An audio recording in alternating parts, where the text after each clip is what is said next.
and I pray without a prayer.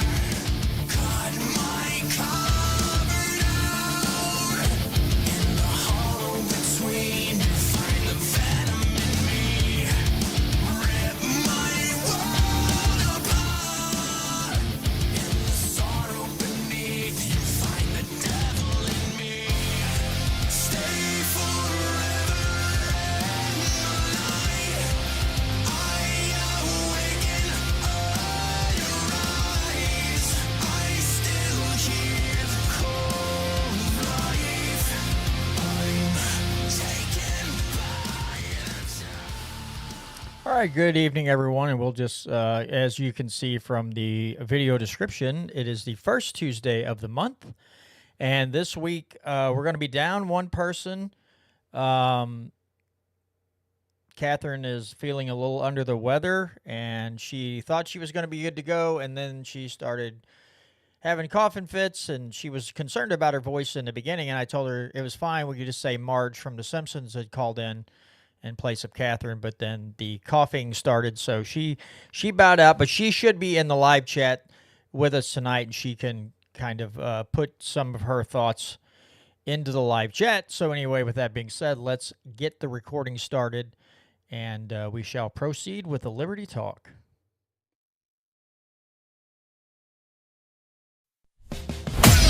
The Constitution isn't just a document. It's a blueprint for freedom. We're breaking down politics at every level, exposing government overreach, and going where the mainstream media surely won't. Join us in defending individual rights against the bureaucratic tide. You're listening to the Missouri Liberty Report.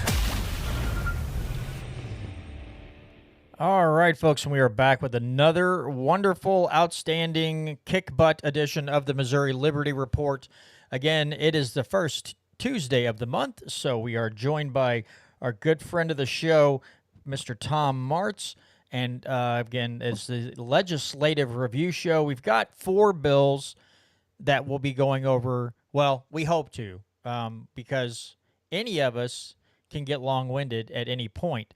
So, yeah, and then Tom Martz says, if you all want a bill talked about, please post the number and we can maybe discuss them. Even if we don't discuss them this week, we can discuss them on another show. So if somebody's got a really idiotic bill that's, 1,000% unconstitutional, then maybe we can all look at them and, bring them up. But I guess before I go any farther, good evening to you, Mr. Martz. How are you doing this evening, sir?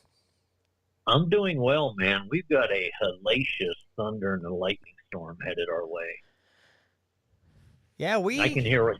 I can hear it grumbling in the distance.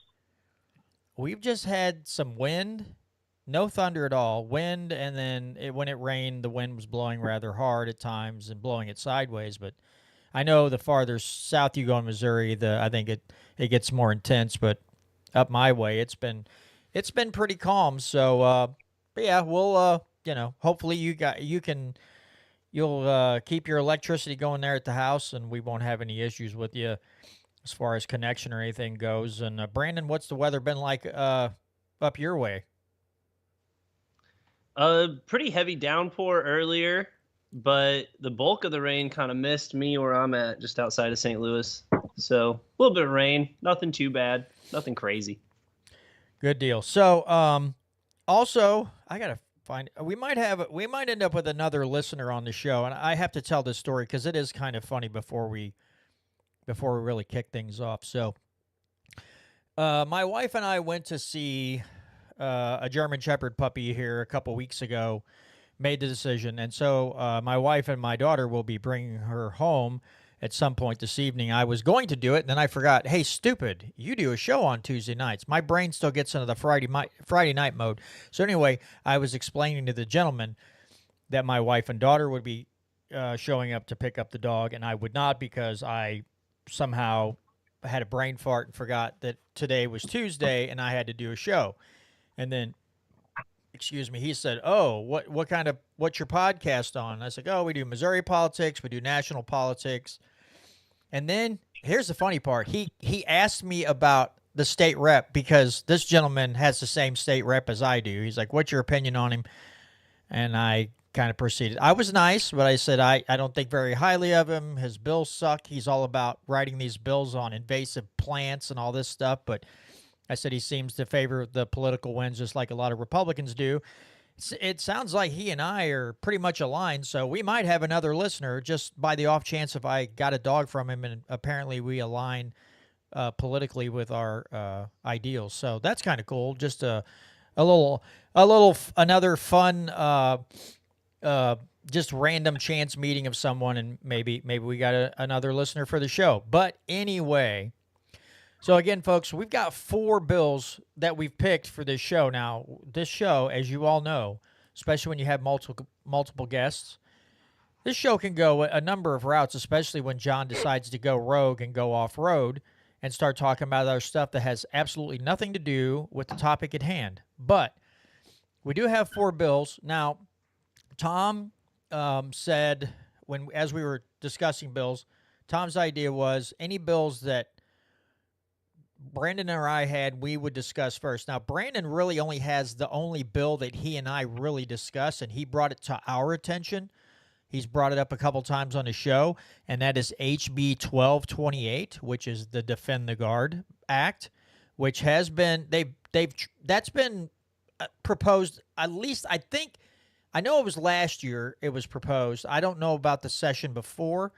So, Brandon, if you want to go over this bill, kind of talk about it, because it's, what's nice about this bill? It's a little over a page long. It's very short and to the point, and that's what we like. So, Brandon, if you want to talk about this bill, because you've got an effort to try to get more eyeballs on this and try to I know you're trying to get a lot of effort to push this through. So, go ahead and give us the rundown. Yeah, sure. So essentially what this bill does is it prohibits the governor from releasing the Missouri National Guard into an active combat area overseas unless the U.S. Congress declares war, which hasn't happened since like 1942. And so, yeah, it's super important because first of all, it's a pushback against the military-industrial complex and the president's powers of sending our troops overseas without Congress having declared war. So it's a check on power first. And also, it's just a protection of Missouri National Guard because there's no need for them to be sent over into these combat areas. Like, their National Guardsmen were huge in the war on terror. So they were sent to Iraq, Afghanistan. A lot of them died in Iraqi freedom and enduring freedom. So I think it's a super important bill. It's good for fighting back against the military-industrial complex. So that's why I'm a big supporter. And even though what Brandon has laid out is vitally important, the fact that Congress is supposed to declare war before you send troops, basically you are actually attacked, and then Congress declares war, and then you send troops to go fight said enemy. But here's another issue that has been seen. We've had, Florida, New Orleans has had troops out of the country. Hurricanes hit, and now they're short-staffed as far as National Guardsmen go because they're overseas. So then they have to deploy National Guard troops from other states to Florida, to New Orleans to help with recovery and rebuilding and all that, because those troops that should have been home in the state to help out were in another country. So it's kind of twofold. You take some power away from the president just to declare war and send troops, whatever, but then those troops stay where they actually should be in case you have some kind of, God forbid, some bad natural disaster or whatever, and then those National Guardsmen can come in and help, as long as they don't do what they did during Katrina and start confiscating firearms from the citizens of New Orleans like they did when Katrina hit. So that is a problem, but this is a great bill. This has been proposed in many states, and I know there have been some states that I believe have passed this legislation. Those that have done it so are not, coming to the top of my head right now, but some states have passed this legislation. It passed the Virginia House 99-0 earlier this year, but I don't think the Senate has taken it up yet. And I know it just passed committee in Montana, and it's going to go to the Montana, I want to say the state house. I don't know. I can't remember exactly if it's House or Senate, but I think it's the House in Montana where it's going to go to a floor vote next. And it's been introduced in Missouri, and it's been read twice, but it hasn't been assigned for committee or designated for any further action right now. So I recommend to everybody listening, please call your congressman or email your congressman and send them something about Defend the Guard. Tell them to get behind it. We need this bill to move forward. Absolutely. Your thoughts, Mr. Martz? Should I gingerly walk around this topic? Why? No, absolutely not. Dive right in. Tom, when have you ever gingerly walked around a topic? Well, I don't want people to misconstrue what I'm going to say. Oh, no. Fire away, my Okay. friend. Fire away. Missouri does not have a National Guard. Okay. We used to. No state actually has a National Guard. If you look at their uniforms, it specifically says U.S. Army on them now. Doesn't say a word about National Guard, which they used to. I think the Protect the Guard, Save the Guard is a way for the state legislatures to nullify the assumed powers that Congress and the president has taken when they decide they're going to not declare war, but they're going to send troops overseas, and then Congress will make the case, but we appropriated money for it. So if we appropriated money for it, then that's just like declaring war. Well, those people that were dumber than a box of rocks when they wrote the Constitution had this argument. And they specifically said that in order for a action to have clout, it has to be declared. No matter how small, no matter what it is that you want to do, it has to be declared. So I believe in all reality, this is a great nullification bill. I wish the National Guard troops were still National Guard troops like they were. I think this happened under Reagan, if I'm not mistaken. And I could be wrong.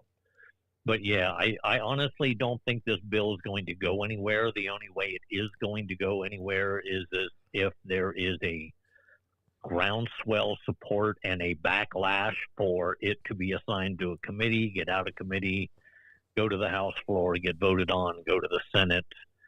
I know you're right, this is not the first time it's been introduced. I think it's been introduced like 3 or 4 times. I think only once it's actually gotten out of committee. I don't think it's ever gotten a floor vote. But yeah, this in reality, when we have an issue like a buddy of mine's, the producer for KSGF, her husband, I believe, is in the National Guard, and he just got done with a year deployment overseas. And you have to sit there and scratch your head and go, for what? You know, we haven't declared war. There's absolutely zero reason for anyone who does not belong in the regular military to be overseas, because they could find all kinds of stuff for them to do here in the United States, which would make them a citizen protection force like they were designed to be in the very beginning. So What's funny too is I would give 339 a thumbs up. You mean 1228?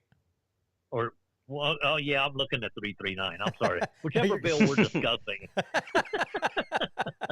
Well, no, it's just funny too because Missouri is such a natural disaster state. Like we have the New Madrid Fault where we could have an earthquake. The Mississippi River floods, the Missouri River floods. We have tornado season, bitterly cold winters.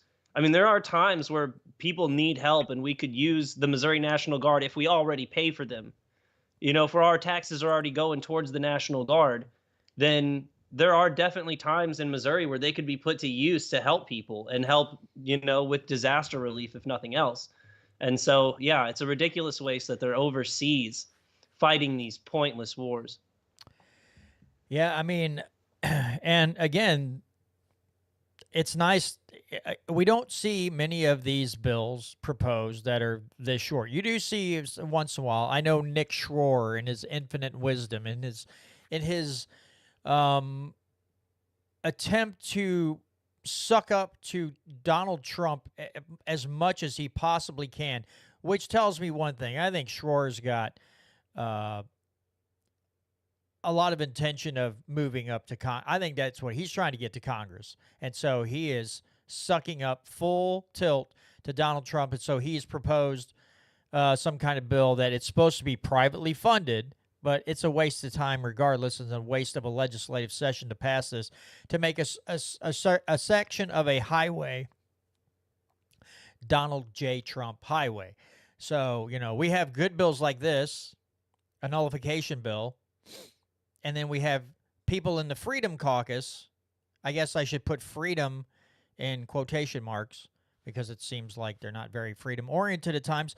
But regardless, yes, we have. So we could have a bill that maybe nullifies some federal power, or we could push a bill to name a section of highway after a president. And I mean, it's kind of hard for me to pick which one, because I love Donald Trump so much.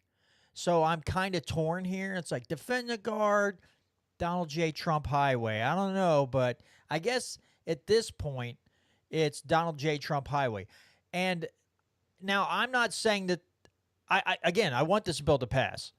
I think it will be harder to pass this legislation right now simply because most of the Republicans are going to say, well, Donald Trump's in office and he's a peacekeeper. We don't have to worry about this now. This is one of those instances where I see a piece of legislation like this getting pushed harder, even harder when Biden's in office, more than when a Republican's in office, because there's so many Republicans in the state legislature that when a Republican's in office, they tend to be like, oh, well, if they're like, it's cool. Like, we like this guy. It's cool right now. But then if a Democrat gets elected, then they get a little more gung-ho. Now, they still don't make really super attempts to pass legislation, but they beat their chest more and they make it sound like it's more of an emergency to get things done. And so I think that can actually hurt this piece of legislation, just because so many of these wannabe conservatives, whatever that means, or these Freedom Caucus people are going to be like, well, Donald J. Trump's in office, so what do we got to worry about? Like, I don't know. He might send troops to Israel if he keeps up the crap he's doing with them and the Israel worship. He might end up sending troops over there to help out with the efforts over there. So it doesn't matter what president's in office. When you have the kind of Congress critters that we have, this legislation would be something deserving of pressure, and it's deserving of an attempt to get it passed through and get it to the governor's desk. But even Kehoe is sucking on the Trump butthole. So that's, it definitely doesn't help it definitely doesn't help our cause. I'm sorry. It rhymed a little bit, so I thought, what the heck, we'll throw it out.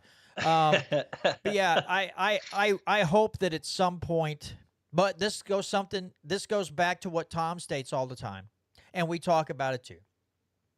Because it's easy to point the finger at the legislature, or as they like to do, the leadership. But the people of the state also this has to be a big concern to them. And there has to be, as Tom stated, a groundswell of support and a groundswell of effort and a big push to get a nullification style bill done in this state. So I'm fully behind it. I know a few good reps and senators would be behind it, but getting a bunch of them to grow a spinal cord to tell leadership to get it done, that is a different story, and that's not just with this piece of legislation. It's that's the same way with so many other decent bills or good bills that people want to pass. Um, Anything else? Either one of you guys got any comments on this one before we move on to another one? Because Tom thinks Tom message today in our group text thing that he thinks 544 is going to turn into a rabbit hole. So I don't know where we're going to go with 544. But anything else on this bill before we move on, gentlemen? I'll just say I think it'll be interesting to see how this goes, because I'm certain that if it does pass, it'll face some sort of judicial scrutiny. And the Supreme Court has struck down a different bill very similar to defend the guard. Again, a different Supreme Court than the times we have right now. But they struck it down, but it didn't specify combat areas, because the argument against it was that they need to send them overseas for training in case they ever need to be sent overseas. But they never actually pushed for specifically combat areas, which is why this bill is different, and hopefully it'll face less scrutiny from the judiciary. Anything else, Tom? Well, to quote people much more smarter than I am, simply because the Supreme Court has ruled something unconstitutional doesn't make it so. Yeah, you're not wrong. Just hearkening back to, excuse me, last week's show and the audio from Representative Wolfen. It was nice to hear him bring this up. Excuse me. We don't hear. I mean, you hear Congress talk about this stuff, and you hear even the legislature here in the state of Missouri talk about. Sometimes they talk about, the courts, appellate courts, or the Supreme Court or whatever, and they'll badmouth them. But Bryant brought up a really good point that, especially with these, even if they're mini omnibus bills, they could have 4 different things in there. Somebody could challenge it in court, but these so-called constitutional judges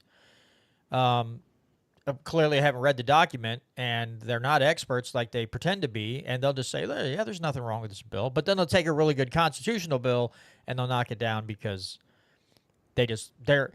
again, we have to face the fact, folks, that we have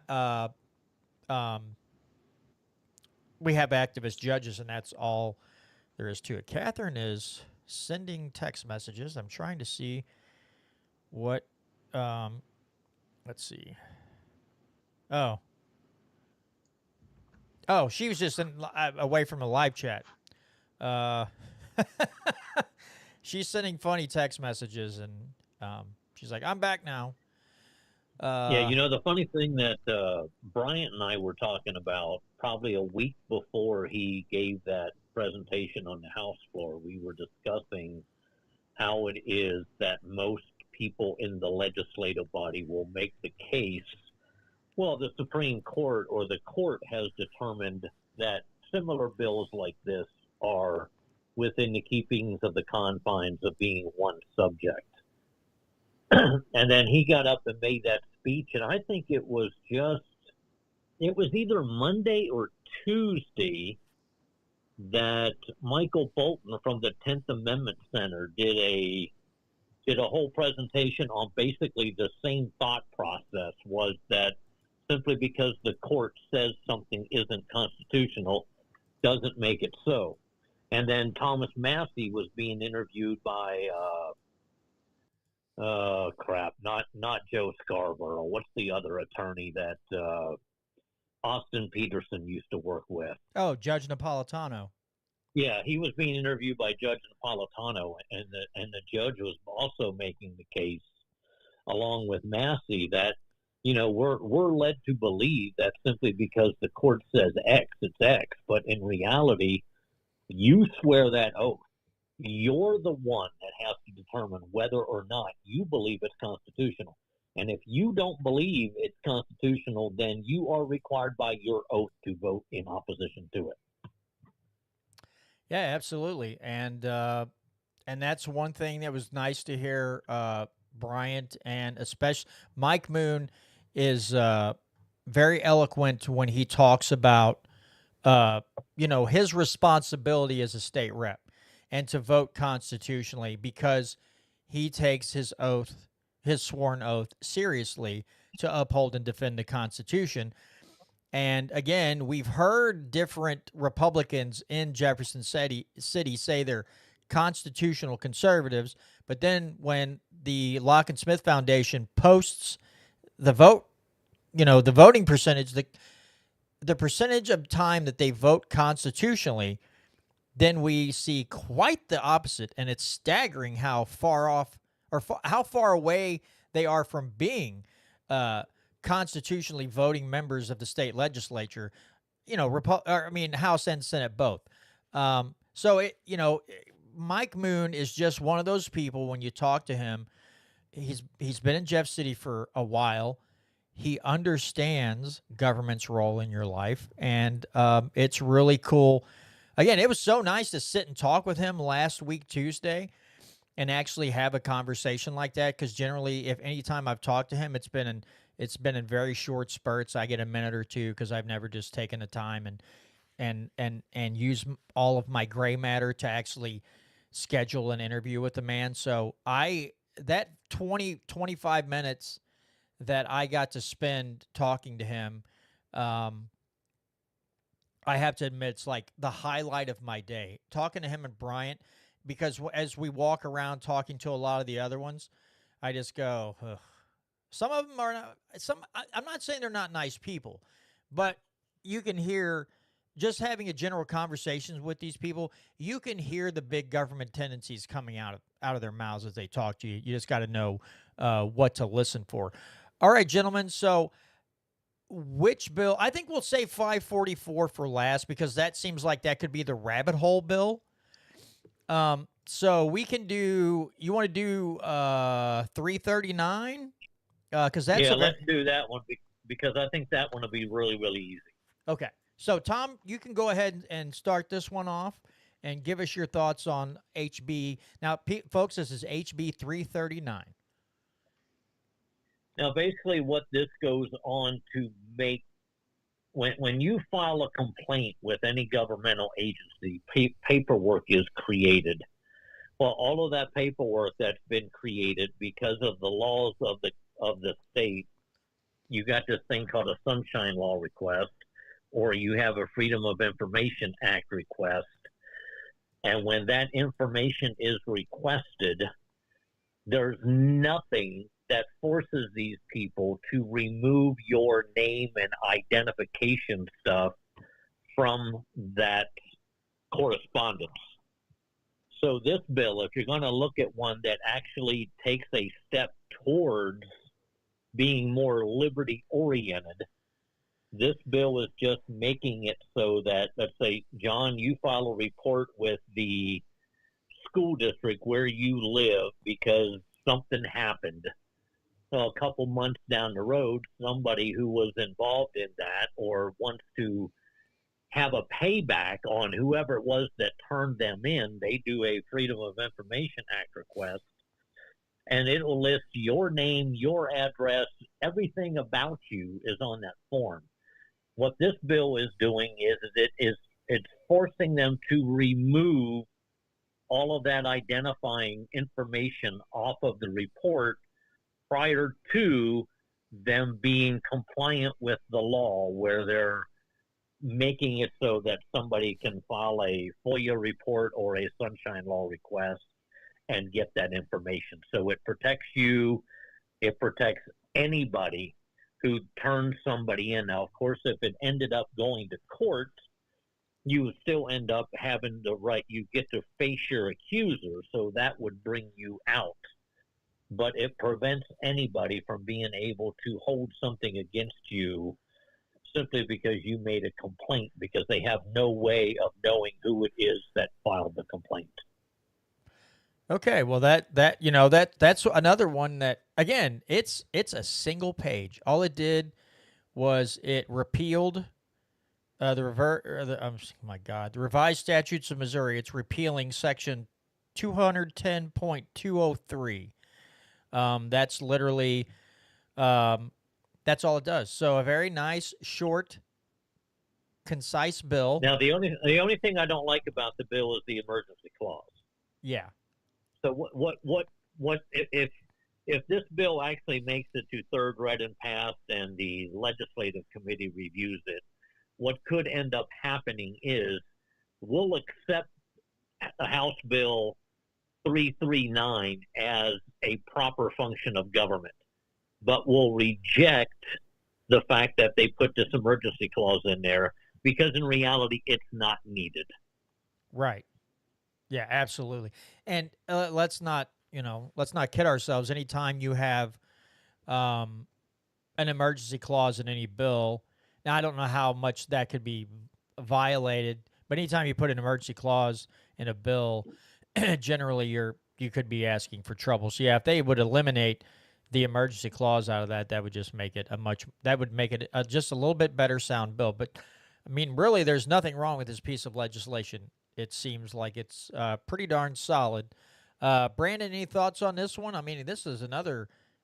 How did we get two in a row that are short bills? Generally, everything we bring up on the show is like 30 freaking pages or better. So we've lucked out so far, but it's about to go to hell in a handbasket here shortly. But any thoughts on this one before we move on, Bud? Well, not to mention, too, that we relatively all somewhat approve of. Yeah. We got two back-to-back bills that are not only short, but we're all kind of in consensus that these are not that bad of bills.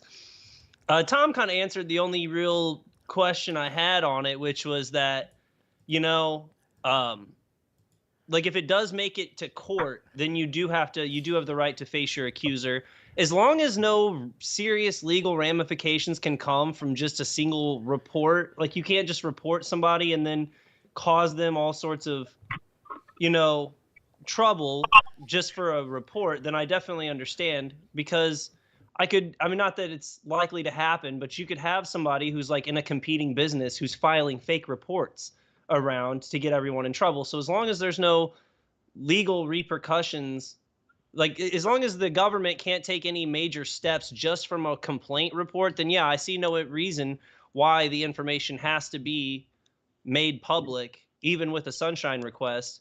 And to Tom's point, it definitely leaves the door open for you to be harassed simply for making the complaint, which is probably far more likely to happen than somebody filing a false report against one of these child care establishments. So, overall, if I was in the state house, I'd probably vote yay on it.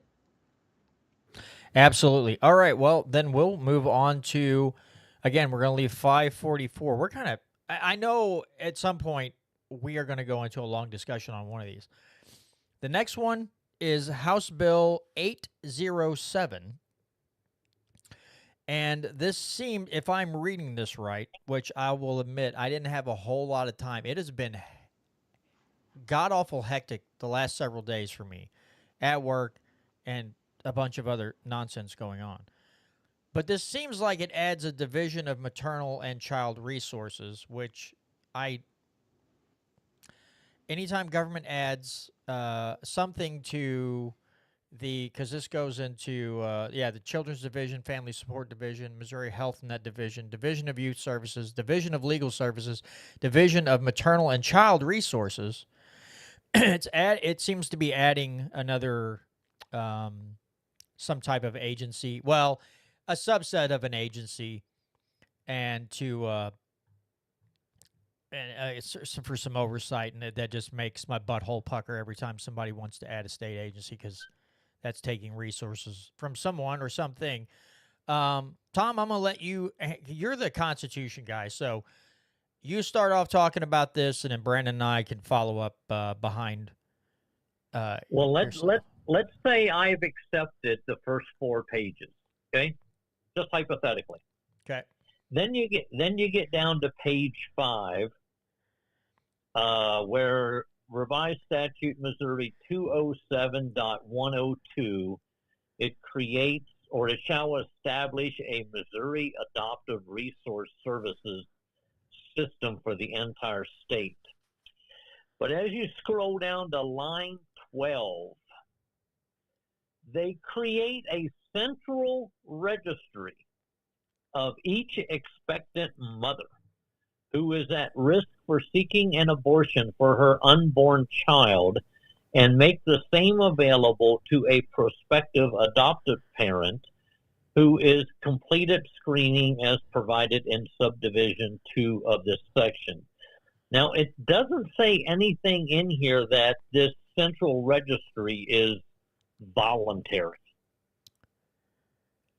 And based on my reading of this, I would have to say that if a mother, and I may not even be opposed to this, but if a mother reaches out to this Missouri Adoptive Resources Service System that she's pregnant and she doesn't want to keep the child, then this agency or this resource service system is then they seek out an individual who could be a prospective adopted parent who has successfully completed all the governmental requirements like screenings, background checks, home studies, other investigations determining the parent to be fit and proper to adopt a child in Missouri and make the same available to such an expectant mother who has been identified as being at risk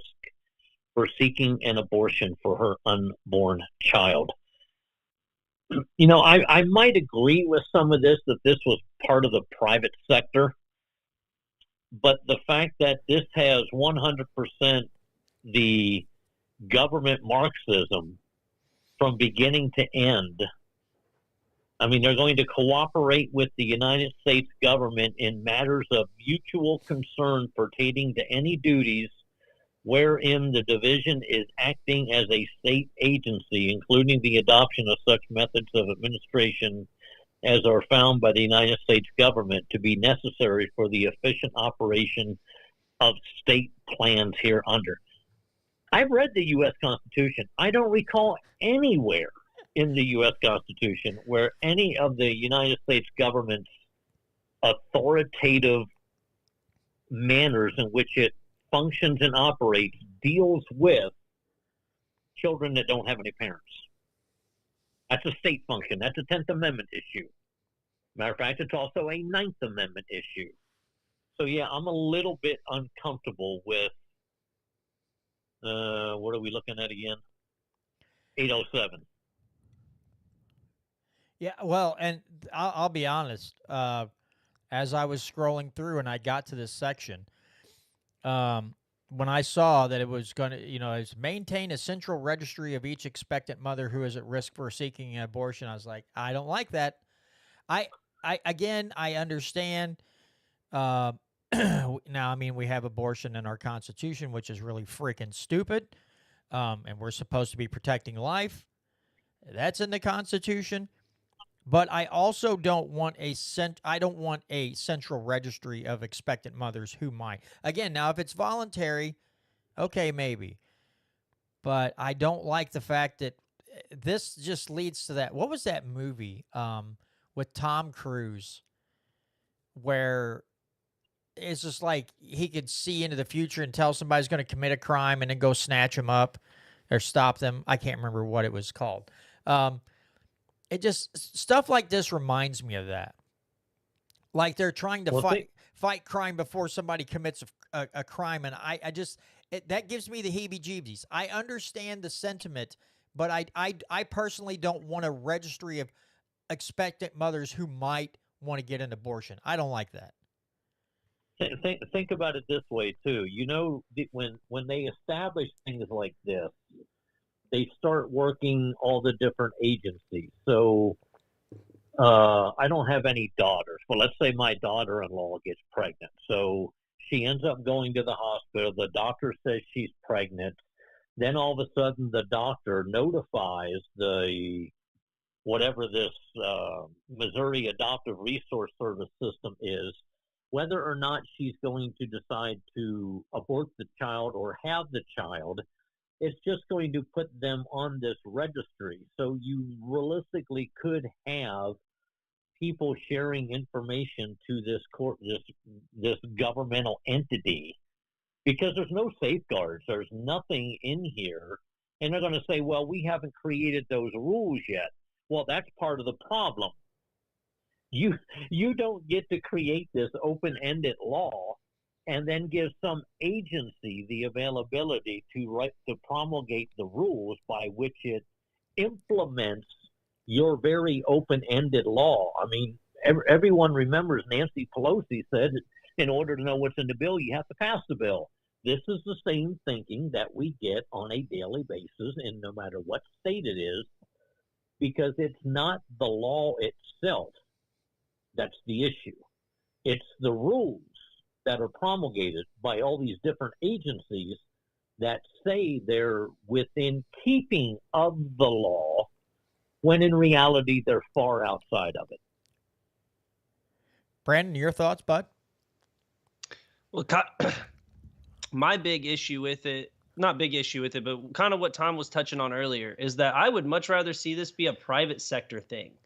It's just bloated government. It just reeks of something that's just going to be wasteful spending without achieving I don't think you would even have a meaningful effect. There are already nonprofits out there who will support women through, if you're questioning whether or not you want to go through with the pregnancy, there are nonprofit supports out there, non-governmental support agencies out there for you. And so again, I feel like having the government, kind of try to coordinate with all these other, it creates a whole new division, but then is also supposed to help coordinate with other divisions. I think it's just going to be a giant bureaucratic mess, and I don't think it's going to streamline or help fix the problems that the state's having with this issue.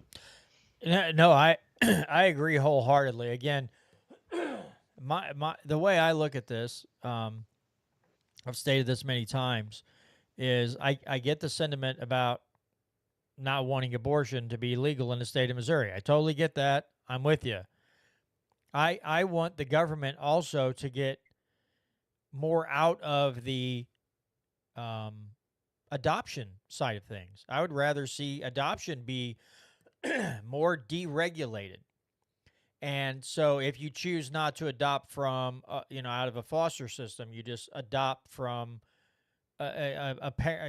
parents that don't want the child, but, didn't do the abortion or whatever, but feel like they can't care. They don't have the resources and stuff to care for a child or whatever. And then that is way too freaking expensive. Now, some of that's these shyster lawyers, I think, but it's also the system from which the people and these attorneys and everybody else has to operate. So if we're going to be, I got something in my throat. It's just driving me nuts. Sorry. I think if we're going to do if we're going to be proactive as far as pro-life, then we do, you might want to eliminate abortion, but you also want to fight harder for people who want to adopt and make it easier and less costly for them to do so. And then you kind of promote it on both ends. And excuse me, we see this in so many, it's not just Missouri. There are other states that try to pass, pro-life legislation, what have you. But it's only on the abortion side. And most of them seem absolutely fine with government being in the middle of the adoptions because, government's going to protect bad people from adopting a kid, but yet you can have kids in foster homes that go from crap home to crap home and crap home. And since it's regulated, well, the state's keeping an eye on things. And then you see, all the stories that we've covered previously on this show with You Are the Power, Jennifer and Jonathan Williams, and oh my God, Jason Lyon, and the mess they have in Georgia, where parents are constantly being accused of child abuse when the child just has a medical issue. But all these things creep me out. So yeah, I would assume that we just get government more out of all of this and leave it for the people to decide. Or, as Catherine and Brandon have both stated, and Tom, we'll let the private sector do it because they'll do it cheaper and they'll do it better. And that's just hands down. Here's another section you'll like. This one's on page 10. It's revised statute 207104. Except as otherwise provided in section 207085, private contractors who in their capabilities as children's services providers and agencies as defined in Section 207-100 receive state monies from the division or the Department of Social Services for providing services to expectant mothers, fathers, and children under Section 207-103 shall have qualified immunity from civil liability for providing such services to the same extent that the division has qualified immunity from civil liability when the division or department directly provides such service. That part I don't have an issue with. It's the next part. This section shall not apply if a private contractor described in subsection 1 of this section knowingly violates a stated or written policy of the division, any rule promulgated by the division, or any state law directly related to the provision of services by the division. Guess who still has qualified immunity if they violate the rules and the laws? Yeah. The government workers. Right. Just like always, they insulate themselves from this, but other people are not insulated from it. And this just happens all the time, folks. This is so commonplace in legislation where the right, and you think, well, this sounds pretty good, and then you get in here and read, and you still see that government or its employees or its agencies insulate themselves from civil liabilities, and it's like, okay, well, how is this? And again, people not reading the bills, people not pulling a Pelosi. Maybe we'll just call it that from now on. If it's Republicans or Democrats in Jefferson City and they just pass a bill without understanding it or saying, well, I didn't see that part, we'll just say they pulled a Pelosi. Like, oh, you had to pass it to know what's in it. Okay, great. So the Republicans and Democrats are great at pulling Pelosi's about every day in the state House and Senate. So yeah, this is just, again, there's some decent sections of this bill, but there's other sections of the bill that make your eyebrows raise and go, I'm not real fond of this part of it. So yeah, anyway, anything else on this bill, Tom, that you want to talk about? I mean, this is 14 pages, and for some bills, that's still pretty short compared to some of these others. Yeah, it's the total Marxist, not Marxist, but Marxist control of this program that sends alarm bells off in my head, especially when you're going to, if a governmental entity does the same identical thing that a private contractor does, and the private contractor is found to be in violation of the rules, well, then the private contractor is held legally and responsible for what occurred. But a governmental entity and the employees of it are absolutely held not accountable for anything. Yeah, so Catherine is asking a good question. Does this mean a nonprofit that receives money from the state has to comply with this law? I mean, I'm guessing so, because I guess if I'm thinking right, if a private agency is getting state money, I think they would probably be considered a contractor for the state if they're providing services with state money, which is taxpayer money, but whatever. I would say it would be a private public partnership. Yeah. So they would be held within this law as well. So, and that's another problem when you have these, I'm not necessarily bashing private sector stuff, but yeah, if you take state money, then there's strings attached to that money, and that's the worst part. You take state funds, you take federal funds. It's never just free money, and that's we have a lot of people in the state. We have a lot of politicians. Federal grant money comes along, and they're standing there like toddlers in the candy aisle. Gimme, gimme, gimme. And it's like, okay, hey kid, there's a little poison in that candy. Like, well, how many pieces do I have to eat before I die? Like, you'll have to eat a whole bag. Okay, well, I'll just eat a quarter of a bag. And then later on, they'll eat another quarter. And then they eat it all, and then suddenly it's like, hey, I don't feel so hot. Like, yeah, because you ate the poison candy, stupid. We told you not to eat the whole bag, and you still did it anyway. You couldn't keep your greedy fingers, excuse me, off the candy bag. So now look what you've done. You've just taken a bunch of freedom and flushed it down the toilet. Good job, buddy. Yeah, and I wasn't going to tell you about the SWAT team as part of it too. I'm sorry. Say that again. How did I miss it? There, I think it's on page 7. If I scroll back up, there's Let's see. a emergency response team that's associated with this department as well, which had visions of SWAT in my head. I don't know why, but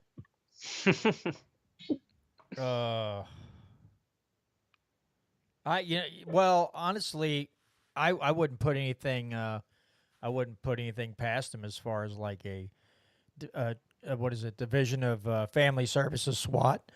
So you just see DFS SWAT, and I don't know. You think they'd have armored vehicles like SWAT does, or do they just drive up on like in a big black SUV like you see on TV all the time? I wonder.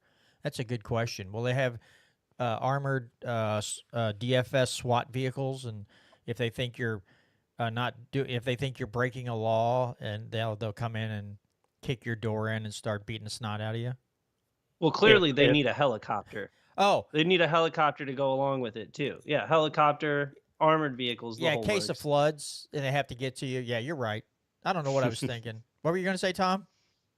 if I'm driving down the highway and I see a huge Hummer type vehicle that looks armored, that says Division of Child Services on the side of it, I would drive off into the ditch trying to take a photo of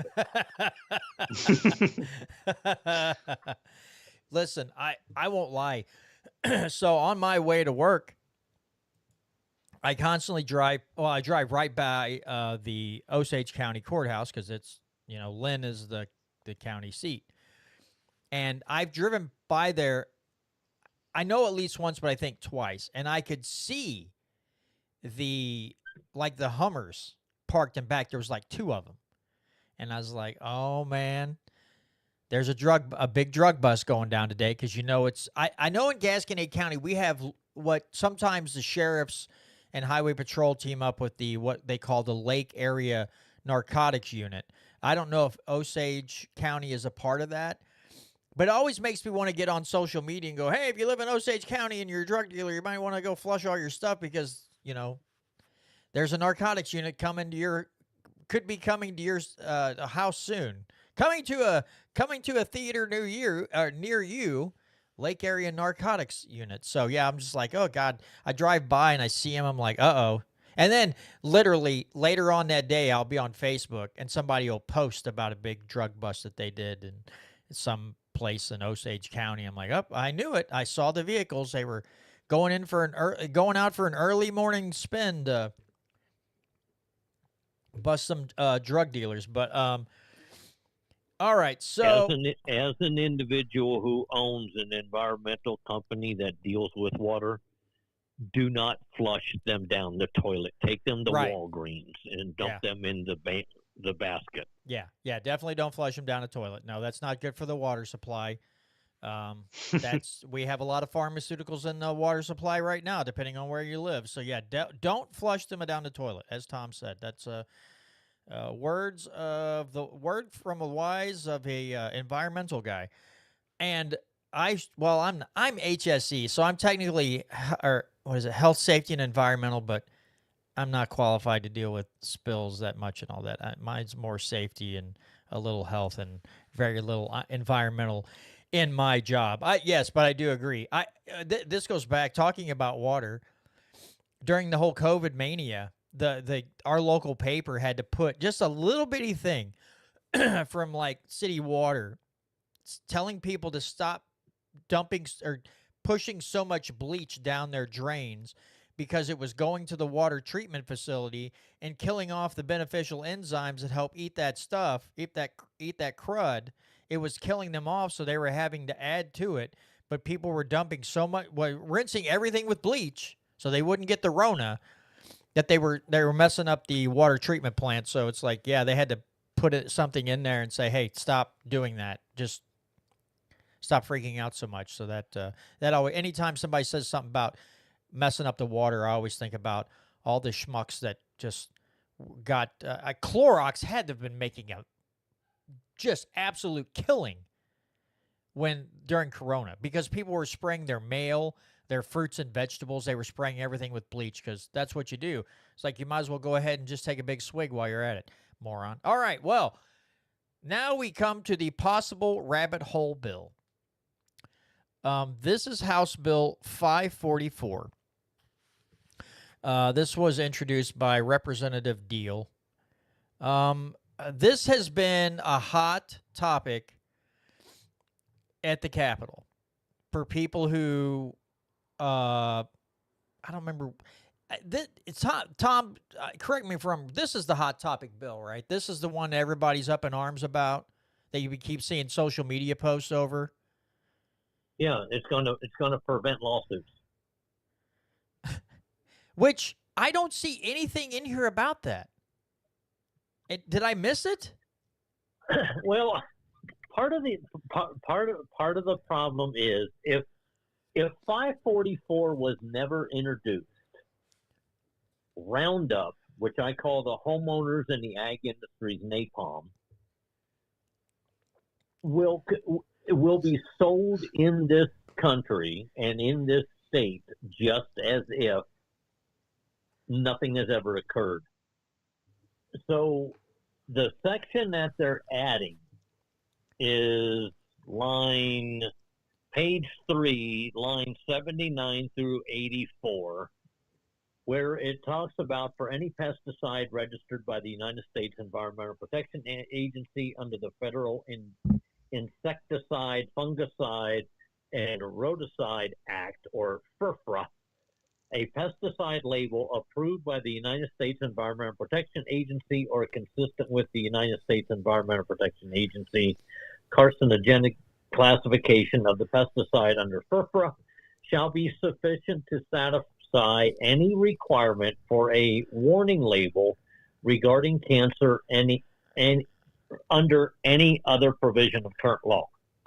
So I guess at the committee hearing, the issue was brought up that one of the things that this was going to do was it was going to limit lawsuits against glyphosate and Monsanto's napalm because of the verbiage that is being used in here. But on my X feed, I did a little research, and it took me like a thread of 5 to list all the different requirements of what it takes to sue an agency for something of this nature. And people are trying to make the case that if you're the consumer, so you go and buy Roundup, and then Roundup, you're tested and you have non-Hodgkin's lymphoma, because supposedly that's the one that has the link to Monsanto's napalm. I don't know if it does or it doesn't. But what they're trying to say is simply because of that warning label, then that prevents you from being able to sue.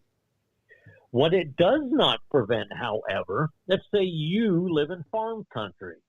Your neighbor decides he's going to use an aerial sprayer for his 160,000 acre property. Well, as they're spraying, the napalm comes over to your house. You're not the original purchaser.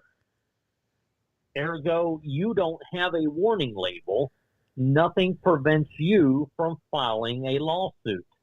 Just like the Prop 65 label that California requires on everything did not prevent Monsanto, and now Bayer, because that's who owns it now, did not prevent the lawsuits that have been filed out the wazoo out in California, because it has this United States Environmental Protection Agency label on it, plus it has a Prop 65 label on it, which states somewhat that this product is known to the state of California to cause cancer, yada, yada, yada, yada, yada. And what I hear from people here in Missouri is, well, if this passes, this will prevent lawsuits. Well, if that's the case, then why hasn't it stopped the lawsuits in California? Why hasn't it stopped the lawsuits in any other state where this label is already in existence? I honestly don't believe, and I have not talked to the representative, but let's be honest, Representative Deal did not write this piece of legislation.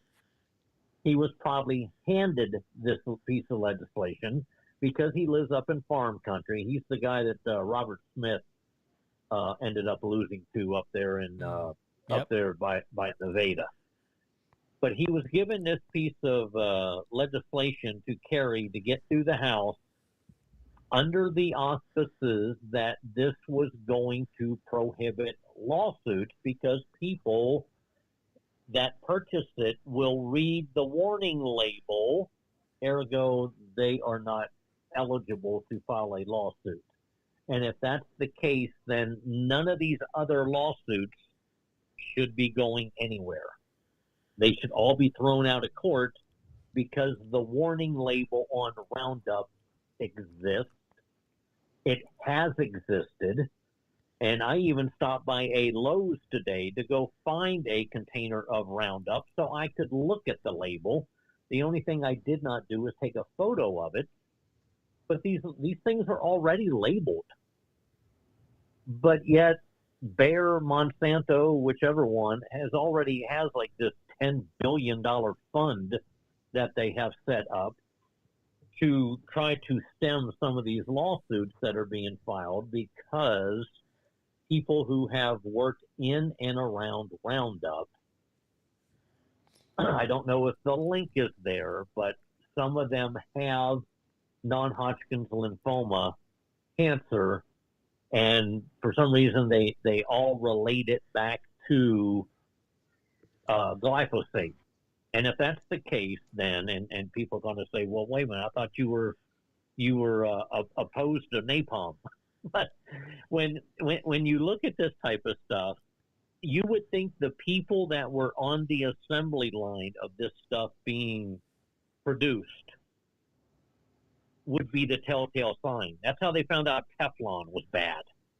Back in the 70s, people went nuts on Teflon. And everyone kept saying, oh, Teflon's not bad. Don't worry about it. There's nothing is bad about Teflon. Well, come to find out that pregnant women who were on the assembly line where the Teflon was being sprayed inside the pans, they started to have underdeveloped and malformed fetuses at birth. And then there was a farmer who lived downstream of the sludge ponds for DuPont. His cows went nuts. His family developed cancer. All these people downstream of them started to develop cancer. And for the longest time, there was, after they thought that there was going to be an issue with cancer and Teflon, there was a warning label put on Teflon, but that did not stop the lawsuits either. So I'm not exactly sure how it is that people are led to believe that simply because the state of Missouri in reality is giving up its 10th Amendment right to regulate this product via this law, which they're complying with a state agency that shouldn't exist to begin with, how that prevents any lawsuits from being filed. That's a very good question. I'm trying to remember. I was I'm going to say something politically incorrect, so I don't think anybody that listens to this show is offended easily. But I did something the other day. I was in I don't know if you call it debate, because then you'd listen. I get it. I'm not the most intelligent person on the face of the earth, and I get it. And half the time, I'm definitely not the smartest person in the room. Actually, 90% of the time, I'm the dumbest guy in the room. Okay. But I was having a discussion with someone on, I've seen things about Chinese-made products coming in, and it seemed like, now, am I wrong? Was it this 544 bill tied to like Chinese made like pesticides and stuff coming into the state, or was that a different bill? Because I'm getting them all confused in my head right now. No, you got that right, but I looked that up too, and China actually imports Glyphosate. glyphosate from the United States, Brazil, and Argentina. Anyway, some guy on Facebook, he posted it on the Shield Maidens of Missouri webpage, and they were really happy. Oh, okay. So Catherine said they tried to tie it to HB 544, but apparently Governor Huckabee Sanders unveils bill to block China from doing business in and with the state. And I'll just say his name because he probably doesn't listen to the show anyway, so it doesn't matter. Jason Sears was like, why aren't we doing this in Missouri? So between myself and Tom and Catherine, we just kind of went. At first, it was just me and Jason and I going back and forth. I should have. I'm gonna have screenshot the whole conversation because it was just normal Republican stupid, and it was just talking points. And he was trying to like corner Tom about, well, did Britain get to own property after the Revolutionary War? And Tom's like, well, let me see if I can. I have to find the comment that Tom made because it was so dang funny. The way he was talking to this guy, I just something about he's like, are you talking about the British people or the British government? I'm having to drop my intellect level down to yours because you're being so vague, which made me laugh really hard when I read this comment. But anyway, this guy was all over. We can't let China we can't let them do business. We can't let them own property. We can't let them. Nobody can do business with China. And it just went on and on. But yeah, he kept trying to corner Tom and asking him if Britain could own property in the U.S. after the Revolutionary War. And he was trying to tie the whole thing with China, which we're technically not in a war with China. They don't have troops on our soil. We don't have troops on their soil, duking it out right now. So totally different. I mean, just at that level, totally different. And then, Tom and Catherine were like, well, are you going to, I bet you buy Chinese products all the time. Are you going to stop? Are you going to take every Chinese thing in your house and throw it out? And then I asked him a question. I was like, so, the countries, well, basically he was saying that the Chinese people the CCP treats their people like crap. And so we shouldn't buy their products and we shouldn't do business with them. And I said, okay, what about the Middle Eastern countries that treat their women like crap? Are you still going to buy their cheap oil?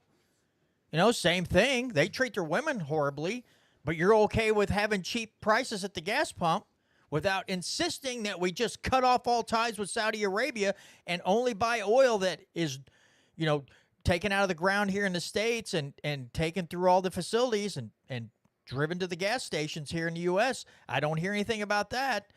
It was just typical Republican mantra spewing, this empty slogans.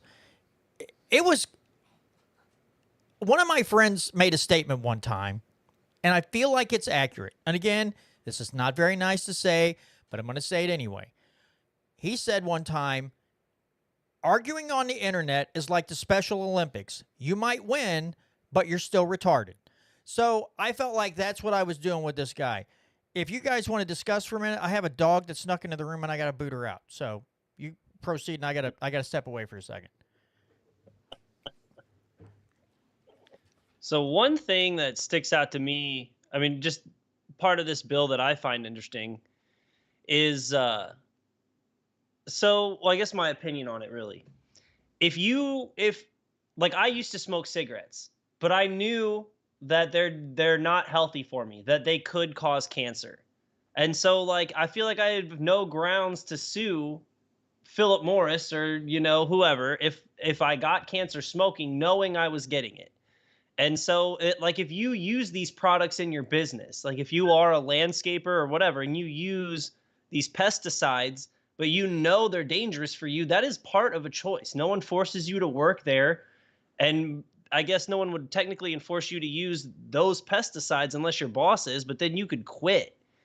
Now, I do understand that if you lived adjacent to land, like you were saying earlier, if you had hundreds of acres and you were spraying it with the pesticides that were causing non-Hodgkin's lymphoma, then there's definitely a lawsuit there. But if you're just using the product and it says, like, if it is clearly labeled that it could cause cancer, and you decide to use that product anyway, I kind of feel like you don't have the grounds for a lawsuit. I don't know. That's my opinion on it. And if they didn't have the label on there, then I understand where all of these lawsuits are coming from. But if you're actively buying Roundup and then you're getting cancer and suing, like, knowing it causes cancer, I don't know. I don't see the leg to stand on for a lawsuit there. Again, if you're harmed secondary by someone else using it, yeah, that's way different. But if you're personal use using it and then you get the cancer, I guess I don't see where you have where you could sue. Yeah, we're at the point where we're in how do you pronounce it? A litigious Yeah, litigious. society. Yeah, I mean, everyone sues everybody for everything. Now, But nothing. Okay, well, see, it does say, as of March the 5th of 2025, Roundup does not have a federally mandated warning label in the United States.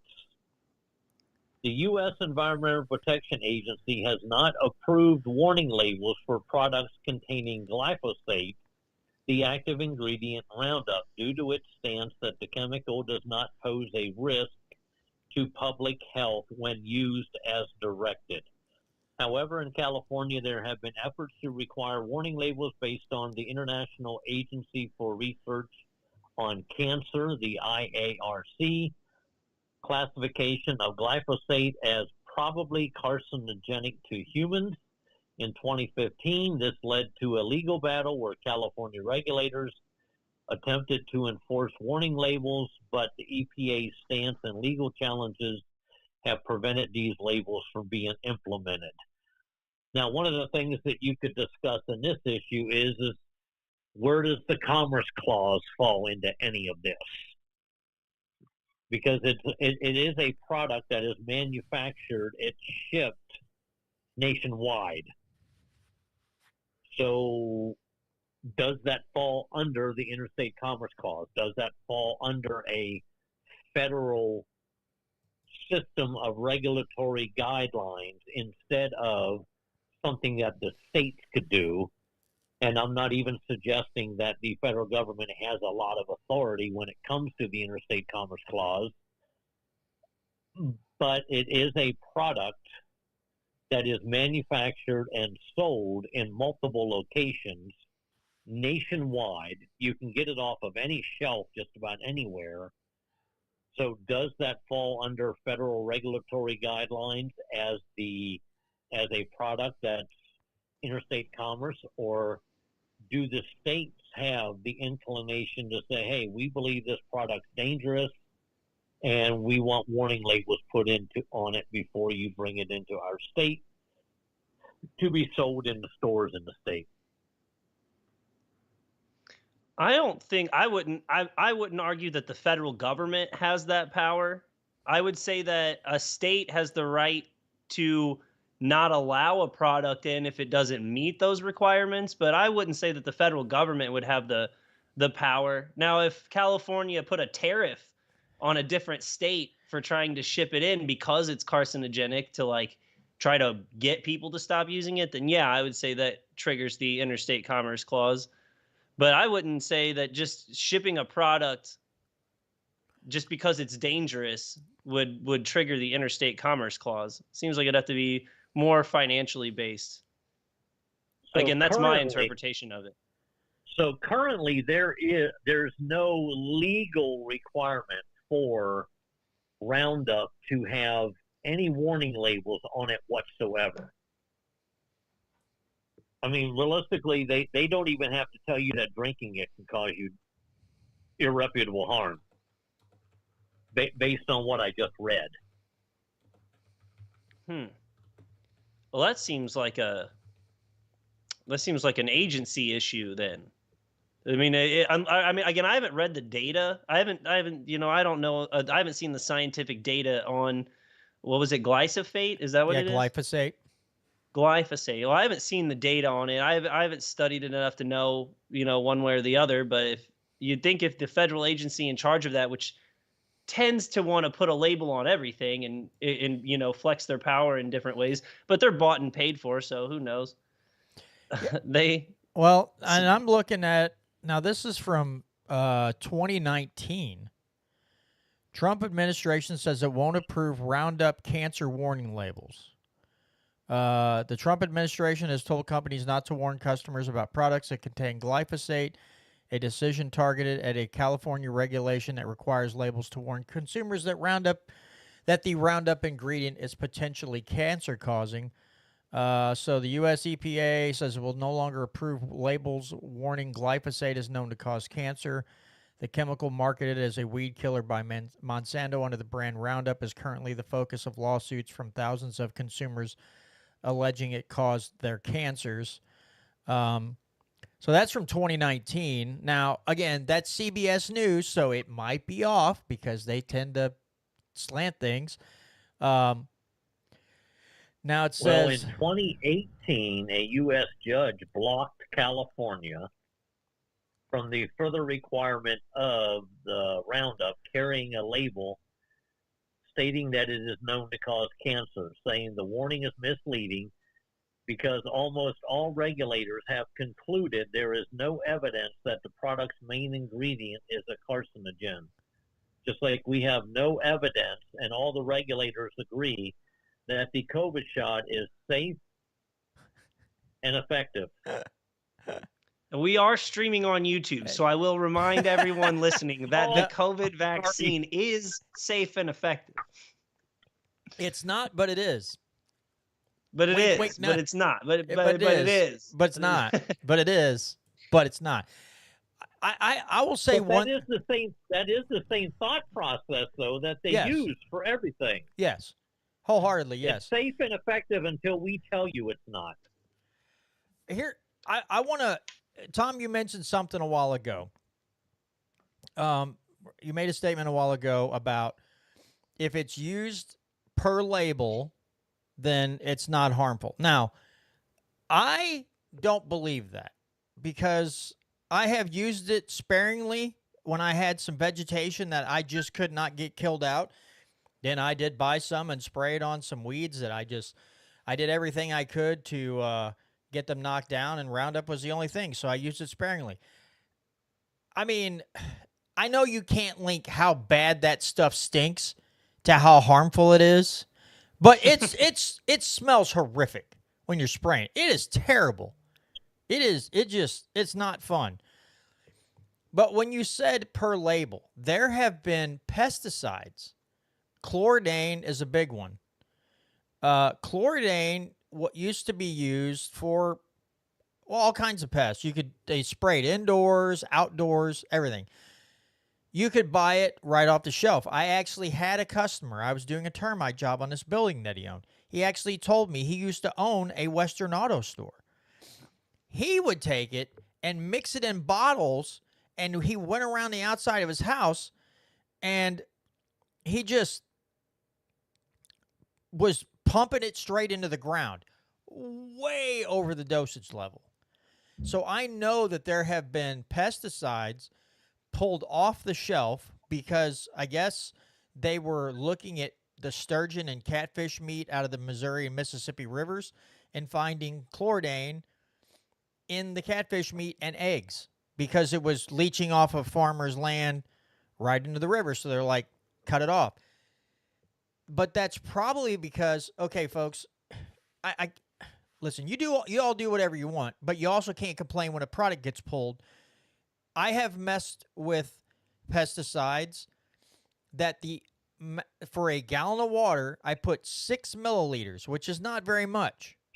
I mean, it fits into like a 1 inch by 1 inch square on a measuring thing on the bottle for a gallon of water. If the max is 6 milliliters per gallon, then don't go, I'm going to put 12 in there because that'll really work. Because if it starts leaching off everywhere and the EPA finds out, guess what? It might be a great pesticide. And if you use it per label and you spray it and you apply it per label, it's going to be fine. But if you see it and say, I'm going to triple it because I got a lot of spiders and I don't like them, tripling the dose does nothing, honestly. Yeah, you're putting more down per square foot. It still wears off in the same amount of time. You'll have to reply within 90 days. It's lost half of its strength or more. It's not going to stay longer because you tripled up. It's going to degrade at the same rate. But if you have things like chloridane and some of these other pesticides, and you go around and you just say, well, it says, let's say you have a 100-gallon spray rig, and it says to put a gallon of the stuff in there, and you say, well, I'm going to do 2 gallons. Well, then when they pull it off the shelf, it's kind of your fault because you're going way past what you need to put down to keep whatever pest out of your house or from eating the wood on your house or whatever. You're going way above and beyond. So it is kind of on the consumer sometimes because they're goofy and they think they triple it up and everything's A-okay. It's still a pesticide. It is still a toxin. And so when the manufacturer says this works, their R&D says this works great, then follow the label if you want to keep using the product. Because when we have oversight, I don't know if that's the right word because they're the EPA and they've made a lot of stupid rules on how many gallons you can flush, how many gallons per flush, and whatever, how many the light bulbs that they used to sell, the curly Qs with the mercury and everything else on it. And I don't know. It's just, it's so dumb. But yeah, please, I understand some things that they have put out for consumer use were no bueno. Sometimes the consumer is at fault because they don't apply it per label, and then you'll get your heart broke later down the road because they pull that away. What you got there, Brandon? Not that, I don't have any proof of this, but I did earlier. I mentioned cigarettes when I was talking about, well, like if I know it could cause me cancer and I smoke it and I get cancer, that's on me. But in that same example, the tobacco lobby spent billions paying off scientists, paying off politicians, trying to convince everybody that cigarettes didn't cause cancer for a long time. And I wouldn't be surprised if a giant company like Monsanto was doing the same thing. If they were paying scientists and they were paying politicians to keep this label off of a product that they know does cause cancer. I'm not saying it does, but I'm saying I wouldn't be shocked. We've literally seen big business do this like 30, 40 years ago. So I wouldn't be shocked if a giant company was paying off scientists and politicians to keep a label off. One of the things that we do, because there are based on my business and based on the fact that I have some of those weeds in my yard that Sassman would like to eliminate, we'll take a water bottle and we'll keep the lid, we'll keep the water bottle after you drink it, and then pour about 2 to 3 inches of Roundup in the bottom of it and drill a small hole in the side that's just big enough for you to grab, like let's say it's ivy. So you dig a little hole in the ground beside where the ivy is. It comes up out of the ground, and you put that bottle right beside it, and you stuff the leaves and as much as you can into that bottle of Roundup. And then what happens is the plant sucks that Roundup back down its root, and it kills it. So you're not spraying your whole entire. Now, granted, some people go, well, that's too time consuming. But, based on what you're trying to kill versus what we should be killing. I mean, I as a kid, I remember dandelions growing all over the place. Now people will figure out a way to, they'll buy whatever chemical necessary to eliminate dandelions out of their front yard or backyard, wherever, simply because somebody told them that dandelion is a weed and it doesn't meet the conformity of the community standards on what your lawn's supposed to look like. Yeah, you're right. And you can literally find dandelion wine. You can find dandelion jelly. Apparently, it is I'm trying to remember what the medical term is for it, but it will help you. So if you are retaining fluids, it will help you. God, what is the word? What's the technical term for it? But anyway, if you drink Bloating. what's that? Bloating. Oh, it's a diuretic. So if you're retaining water and you drink like dandelion juice or you use dandelion, it will help you get excess water storage off your body. So it's been proven to have some medical uses. And I used to worry about, like I don't want these dandelions in my yard, but it's a little selfish of me. I realize how stupid that was because I'm like, why am I keeping up with the Joneses? I don't have time to sit here and try to plop dandelions out of my yard all day. Not to mention the honeybees dandelions seem to bloom first, and the honeybees are all over it. So I leave the dandelions in the yard for the honeybees to have some kind of pollen to feast on. So yeah, you're right. People have been led to think they got to keep up with the Joneses and have their yard looking better than the other ones. So yeah, they'll go through. I've even seen the little tools with like a little fork on the end where you can pop it next to a dandelion and then pull it out root and all, and you just go around popping all the dandelions out of your yard. And I'm like, that's way too time consuming. I got a better idea. I'll just let them grow. Brandon, you had something to say?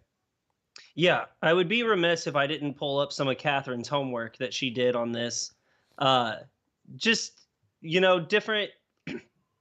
This is what she sent that Bayer had been sending different corporation or different entities in Missouri. The Missouri Senate Campaign Committee got $30,000 on October 21st of last year. The House Republican Campaign Committee got $30,000 on August 14th of last year. Majority Forward, which I think someone in our group text mentioned that they were a Democrat group, they got $5,000 in November of 2024. Majority Forward again got another $10,000 on October 21st, 2024. The House Democrat Campaign Committee got $10,000 in October of 2024. And then the guy who sponsored this bill, he got $2,000, looks like, aggregate to amount received. It's either $2,000 or $500. I can't tell. And then another $1,500 payment from Bayer. So, again, this is not evidence of anything in particular, but it does make you wonder. Yeah. We see this from big companies like this. We see this from pharmaceutical companies. We see it from the Missouri Realtors Association. People that you would think that, they just want to make it to where make it easier to people to buy houses. And then they go out and fight against personal property tax. And you're like, well, that's not what I was expecting you to do. And some of the other rubbish the decent legislation, they will fight against like mad, just like the Farm Bureau and some of the others. They'll fight against the elimination of personal property tax as well. So it's hard to say. You think somebody's giving money to campaigns and PACs for a good reason, and you turned out it's all nefarious. And you're like, oh, well, gee, you're just looking for favoritism from, a politician. Now, I get it, folks. Sometimes there's an argument to be made. Now, I'm just putting this out here. I'm trying to play devil's advocate a little bit. I'm not saying I agree with this. I'm just saying there's a point to this. That government, now partially because they take so much private money or so much money from corporations, they've become corrupt. So it's like if you own a business, you almost have to try to buy off these people so they stop messing with your industry. The only problem with that line of thought is they get to come in and help write the regulation that eliminates their competition. If they were just coming in the lobby to try to get government to back off their industry altogether and not gain favoritism, that'd be one thing. But they also seemingly want to, again, eliminate their competition by helping write the regulation. We saw that with the Affordable Care Act, and we've seen it with so many other things. If it was not for eliminating competition and they were just coming in like, what do we have to do to get these people to back off? I could almost understand a little bit, because the politicians don't understand their constitutional limits. So what can we do to keep these people at bay? I could understand you lobbying to protect your industry, but a lot of these people are not trying to protect their industry. They're protecting their own self-interest and helping to eliminate their competition. That's the problem. Come on, guys. Help me out. No, yeah. I'm joking. No, absolutely. It's a story older than time in politics. Yeah. I mean, it's almost mafia-esque, the way you know, hey, give us some money, or, you know, you don't want something terrible to happen to this business. It's a nice business. It'd be a shame if some regulations were to hit it. Yeah. So, yeah, I mean, yeah, I could definitely see your point there too, for sure. Look at Well, you know, Congress, according to Wiki, Congress enacted major revisions to FERFRA in 1972 with the Federal Environmental Pesticide Control Act. The 1947 law assigned the United States Department of Agriculture responsibility for regulating pesticides. The 1972 amendment transferred this responsibility to the EPA and shifted the emphasis to protection of the environment and public health. The amendments required the EPA to assess potential risk the pesticide posed to humans, the environment, the wildlife, and weigh those against their benefits, taking action against those for which the risk outweighed the benefits. So who gets to determine whether the risk outweigh the benefits? yes. How many people, like in Teflon, how many people have to get cancer? How many people have to die before the EPA says, hey, you know, there might be something wrong with that product that you're spraying on these pans? And every homeowner in the country and over half of the world has these pans in their home. It is such a conundrum. I don't know what other word to. We've had instances of businesses with very shady business practices that have poisoned lakes, and they've poisoned streams, and they've poisoned the land. And I can understand where people go, oh, we got to have the EPA around, or every business would just pump their crap right out into a nearby waterway, which to me is dumb, because that's a heck of a way to make everyone mad and not buy your product anymore, not support you if they found out you're poisoning the environment.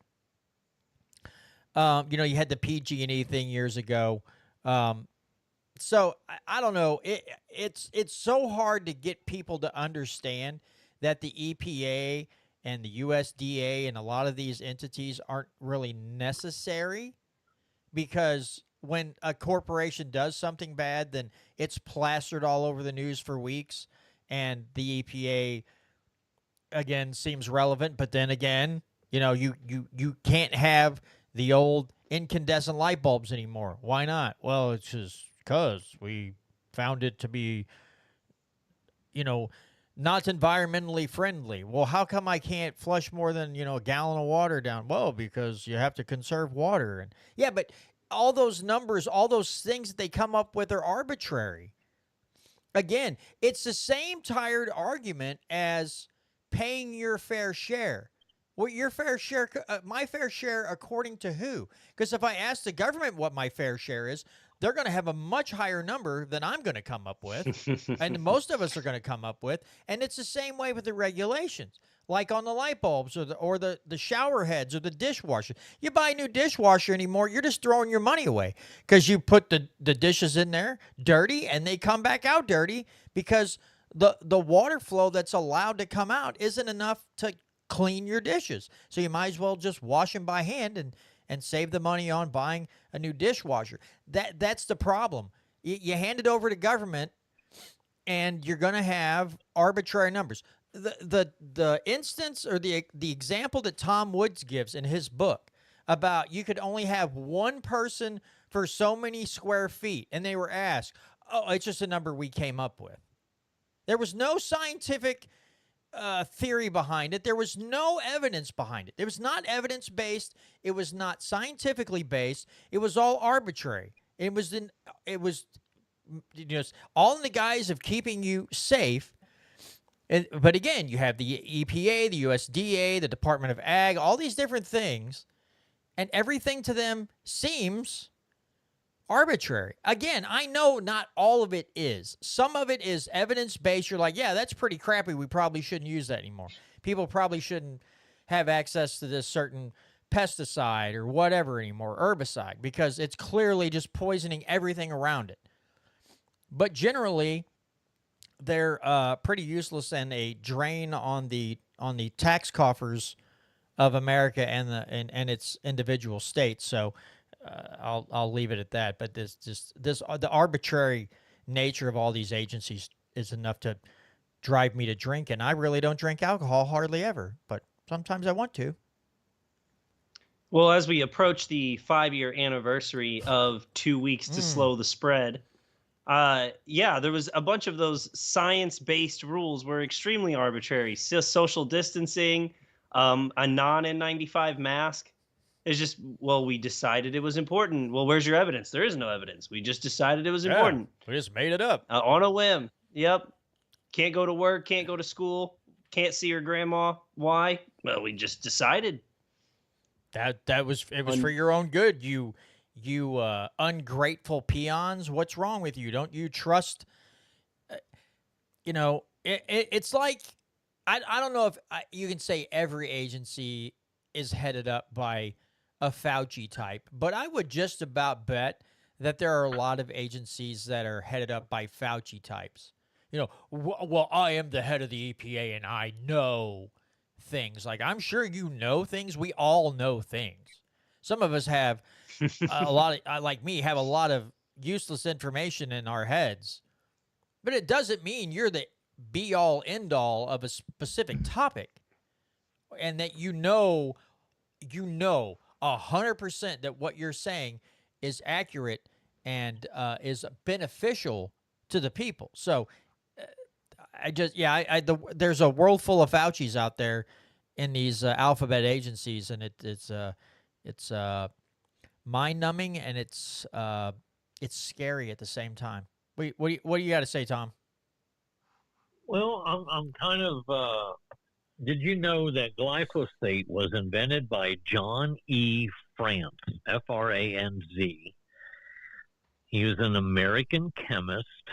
He developed the herbicide while working at Monsanto in 1970.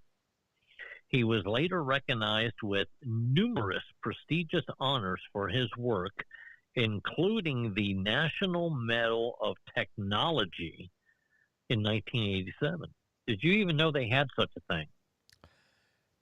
Let me ask you this, Tom. Does it say when they give out these medals, do they give them a chest to pin it on to? Like that old saying, we'll give you a medal and a chest to pin it on. Do they do that too? Or do they just hand them the medal? No, it's probably one of those that they have to lean over to get it to put it around their neck. Oh, yeah. Okay. Yeah. You're right. Like the president doles out the what is it? The Presidential Medal of Freedom or something they give to Ellen DeGeneres and people like that. Like, what did she do for freedom?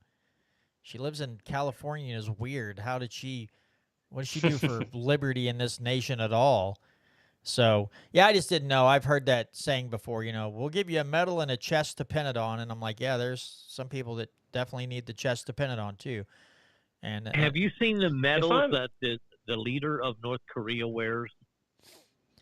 I think I've seen pictures before. It's been a while. That's a country that has never been to war. And I would bet that guy has more medals on both sides of his chest than every single dead general that we have in existence. So are you talking about like the because I'm looking up a picture here, not Kim Jong-un, but his first in command, like the general? Yeah, that one too. Yeah. Good God Almighty. Oh my goodness. That He dude is decorated, he's man. a war hero from Star Wars or something. Jeez. Oh, man. I'm surprised he Holy can even cow. stand up with all the brass on his chest. Surprised he's not leaning forward. He's definitely an elderly man. Holy smokes. Why does Kim Jong-un look like he could be one of the Korean Three Stooges, by the way, with his facial build and his lack of hair? He just looks like Hey, he could you be nice to Rocket Man. But anyway, I digress. But yeah, I don't know. The whole medal thing and everything, it always cracks me up that people Now, get these medals. am I mistaken? I'm going to look this up because I think Joe Biden gave George Soros a Medal He of did. Freedom. He did. He did. Yeah. He gave George Yeah, just Soros. to show you how important and prestigious that medal is.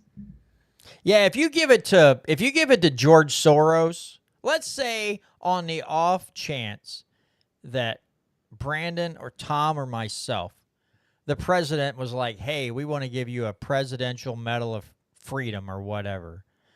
And I'd be like, "Is that the one you gave George Soros?" And they're like, "Yes." And I'm like, "I'm going to have to decline that offer because I don't want my name mentioned anywhere close to his. Like somebody would see that and go, "Oh, those guys are friends." Like clearly I'm not a billionaire, and B, I've talked enough smack on that guy. You should know better. But yeah, I wouldn't even want to be mentioned in the list of names of people who have gotten that medal.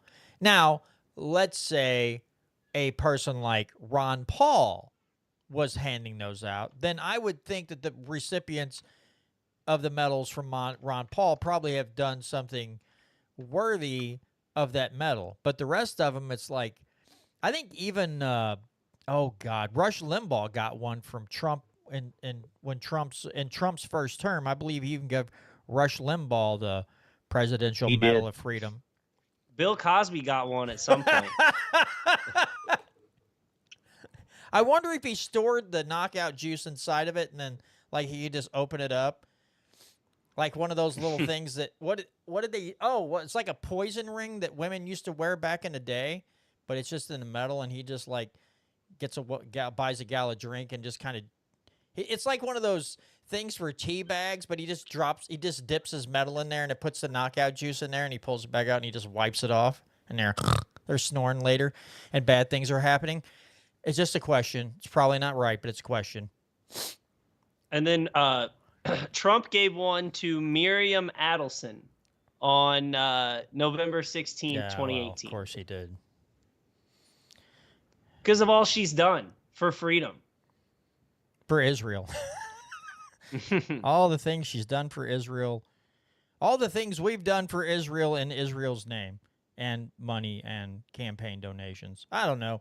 It's so much stuff that we got like 18 minutes left. Tom, is there a certain topic you would like to bring up in these last 18 minutes of the show? Hey, can I hawk our website? You most certainly can, sir. I completely forgot. Yes, please tell everybody about your website. The Lockett Smith Foundation now has a website. It is Legi, Legi, SCORE.US. And we have the previous winners for the ones that we have figured out.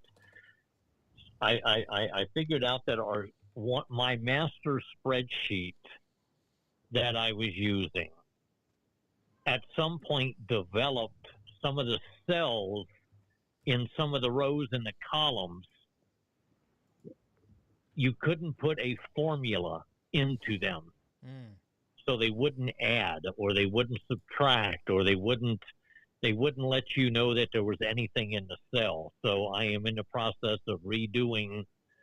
I almost have 2020 done. So I've got 21 and 22 to go. But all of the past winners are up on the website. There will be a interactive spreadsheet for all the bills that we've reviewed, how we reviewed them, where that we came up with the basis of whether we rejected them, whether we accepted them. The only thing you will not be able to see is how the legislators voted on that, but you can do that off of the website anyway.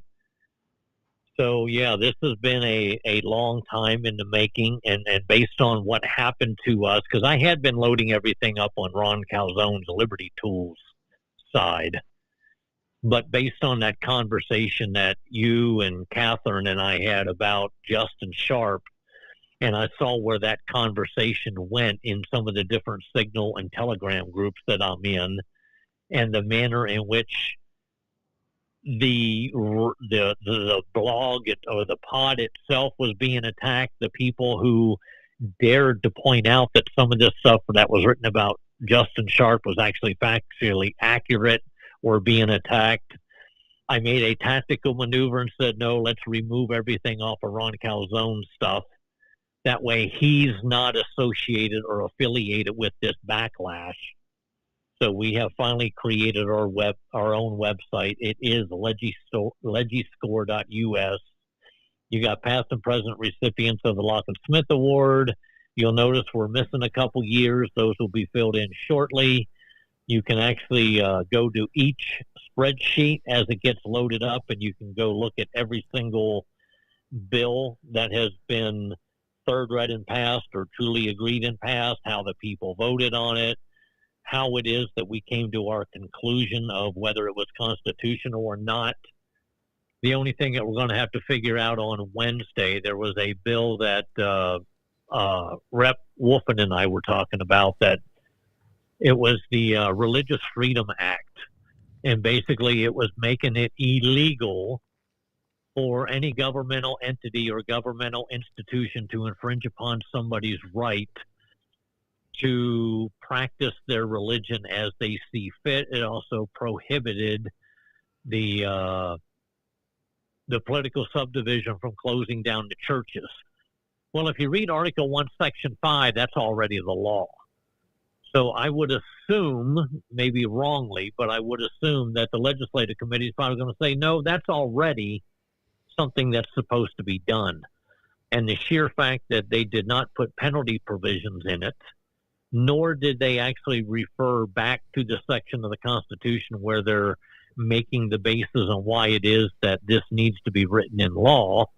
I think they need to do a better job when they write legislation to point, take out parts of the Constitution, put it in the piece of legislation and say, this is where we get our authority to do the following, then go ahead and write the bill. So if anyone has any questions, there's a contact us page.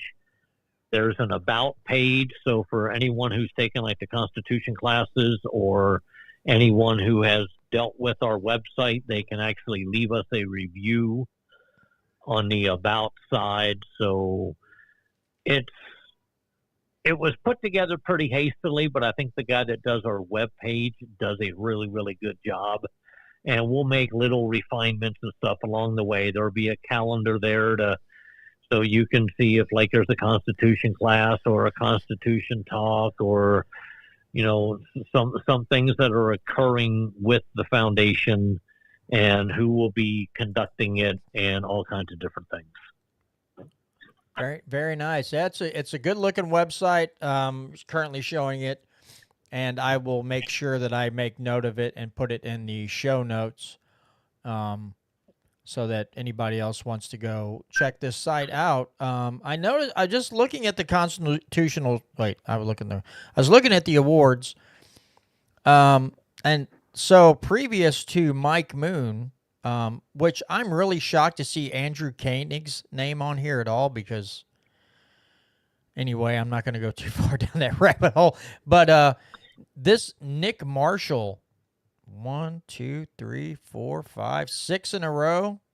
He must have been. He was awesome.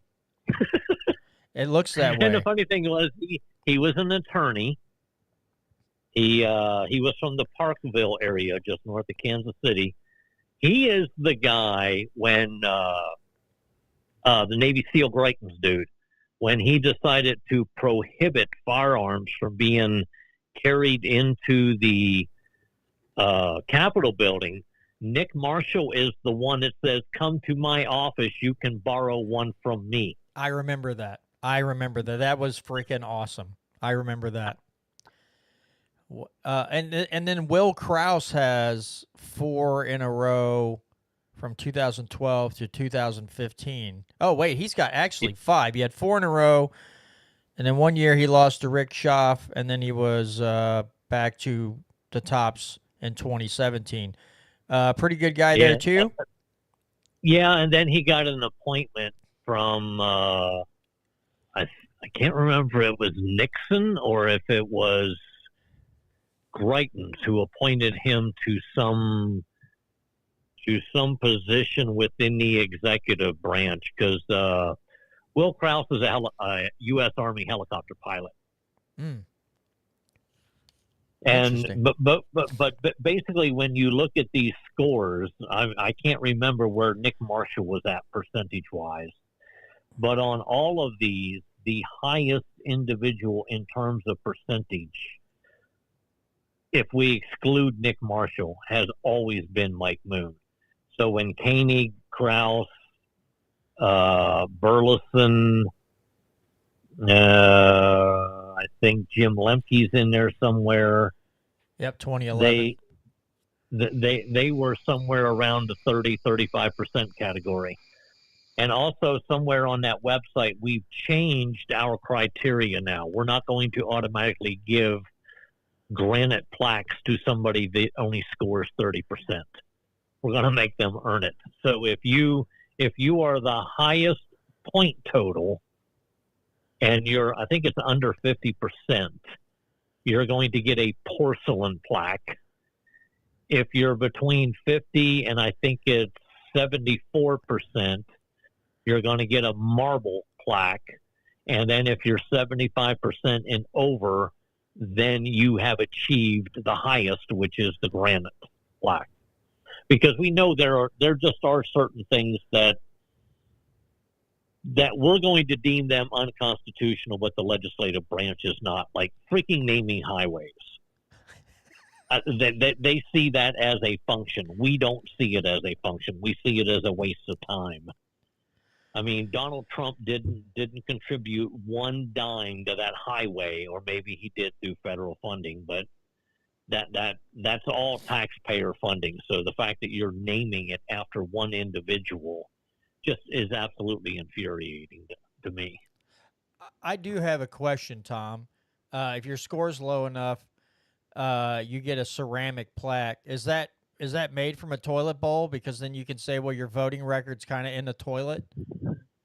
Well, it's porcelain, not ceramic. Oh, okay. It says ceramic on the side, so I thought maybe. Oh, does it? Yeah, it says ceramic on this. So I thought, well, no, toilet bowls are made out of porcelain, right? Yeah, I think toilet bowls are made out of porcelain. So yeah, you could they're like, why is it made out of porcelain? Like, well, your voting record was kind of in a toilet this year, so you got your plaque is made out of part of a toilet bowl. Maybe we should just get like a little 5-inch ceramic pot. There you go. Turn it upside down and engrave it. You are the most constitutionally voting member of the legislative body in year whatever. Yeah, because Tony Lavasco won 2024, and I believe his was 50 some. No, was he even 59%? I don't think he was even 50%. Okay. I could be wrong. I think he was like 48, 49. Maybe that's what it was. Because Mike Moon generally hits 75+%.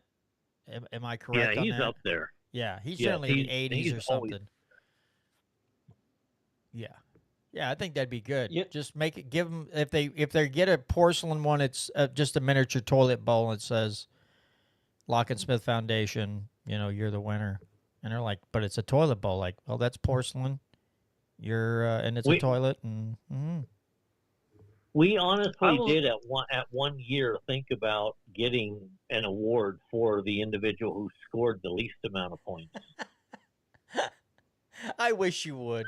I wish you would. I would love to see their reaction. You got to film the reaction when you give it to them. Like, meet them at the Capitol and give them the plaque in person and film it. I mean, like, congratulations, least constitutional in the House. Yeah, because we've got some. If you vote correctly, you score a point. If you vote incorrectly, you don't score any. If you vote present, to us, that is just a manner by which it is that you hide your thought process on whether you think it should have passed or not. So we deduct a point. Absence, we don't do nothing with. And then on the Senate side, the yeses and nos are the same way. If it's a good bill, you vote yes, you get one. If you vote no, you don't get any. The Senate has a absent. They have an absent with leave. They have an excused from voting. So if you have an excused absence or you're excused from voting, then we don't count those against you.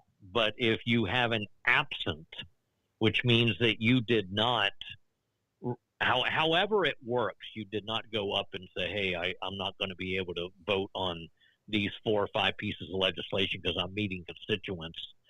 You're there to represent the people who live in your district. And if you can't even go up to and tell the individual who you're supposed to tell, hey, tomorrow afternoon I won't be in chambers because I'm doing this, and this, then you're to us, you're just basically telling your constituents, I don't give a rat's rear end what you think. Fair enough. Fair enough. All right. Well, I think that's going to do it for this week's edition of the Missouri Liberty Report. Brandon, any closing thoughts before we close out the show? Oh, just wanted to say to Tom that I can't stress enough how important a website like Legiscore is, because when I'm rating U.S. congressmen, I use a lot of different websites that kind of show you what votes are and how they are, and having that information kind of consolidated is extremely helpful for people who are trying to expose unconstitutional politicians and actually help move liberty forward. So thanks for building that website. Appreciate it. You know, it's been a mission of ours to hold the elected accountable to the Constitution. We're not doing that well, but hopefully at some point in time we will get, 10, 15 Mike Moons and 5 to 10 to 15 Bryant Wolfens up there, and then at that point in time we can say, hey, we're making headway. At least we're getting there. Well, like John's always saying, you have a lot of Missouri politicians that claim to be constitutional. And I think legiscore.us is going to be a great website for someone to easily be able to go and search and see if that's true. So like if you're primarying against somebody who's unconstitutional, you just go to legiscore.us and you can go bam, bam, bam, bam. There's all the times they voted unconstitutional. I think it's going to be super helpful. That is a very good point. I will let Clinton know. He is our webmaster guru. All right, folks. Well, again, that's going to do it for this week's edition of the Missouri Liberty Report. To all of those of you who watch on YouTube or Rumble or listen via podcast app or Missouri Liberty Radio.us, a big thank you to all of you who continue to support this show. Next week, who knows what we're going to talk about, but there's no shortage of news right now between everything going on federally, even here in the state of Missouri. There's never a shortage of things to talk about. So with that being said, we'll see y'all next Tuesday right here on the Missouri Liberty Report.